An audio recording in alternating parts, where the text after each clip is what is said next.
భారత్కు సరిహద్దు దేశమైన పాకిస్తాన్తో ఎప్పుడూ ప్రమాదకరమే. గతేడాది ఏప్రిల్ 22న పహల్గామ్ ఉగ్రదాడి అనంతరం పాకిస్తాన్పై భారత్ ఆపరేషన్ సింధూర్ చేపట్టిన విషయం మనకు తెలిసిందే.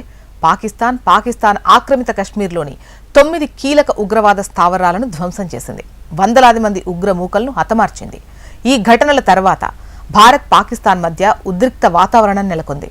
అయితే తాజాగా పాకిస్తాన్కు భారత్ ఆర్మీ చీఫ్ ఉపేంద్ర ద్వివేది కీలక వార్నింగ్ ఇచ్చారు.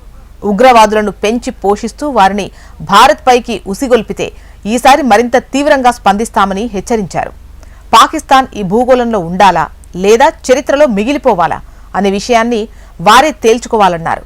ఉగ్రవాదంపై భారత్ పూర్తి క్లారిటీతో ఉందని, ఏ రూపంలో వచ్చినా అణచివేతకు సిద్ధంగా ఉందని పేర్కొన్నారు. అయితే భారత ఆర్మీ చీఫ్ ఉపేంద్ర ద్వివేది వ్యాఖ్యలపై అటు పాకిస్తాన్ ఆర్మీ స్పందించింది. భారత్ శాంతియుతంగా కలిసి జీవించడం నేర్చుకోవాలని హితవు పలుకుతోంది. భారత్ ఆర్మీ చీఫ్ వ్యాఖ్యలు రెచ్చగొట్టే విధంగా ఉన్నాయని అభివర్ణించింది. అణ్వాయుధాలు కలిగిన దేశాలు వ్యూహాత్మక సంయమనం, పరిణితి, హుందాతనాన్ని ప్రదర్శించాలని అంటోంది. ఇక పాకిస్తాన్ను భూగోళం నుంచి తొలగిస్తామనే బెదిరింపులు మానుకోవాలంటోంది.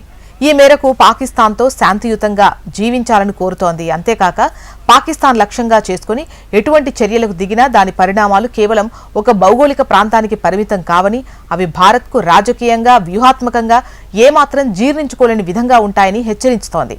ఇక దక్షిణాసియాను మరో సంక్షోభం, యుద్ధం వైపు నెట్టే ప్రయత్నాలు చేయొద్దని, దానివల్ల వచ్చే నష్టాలు ఈ ప్రాంతం మొత్తానికి వినాశకరంగా మారుతాయని పాకిస్తాన్ అంటోంది.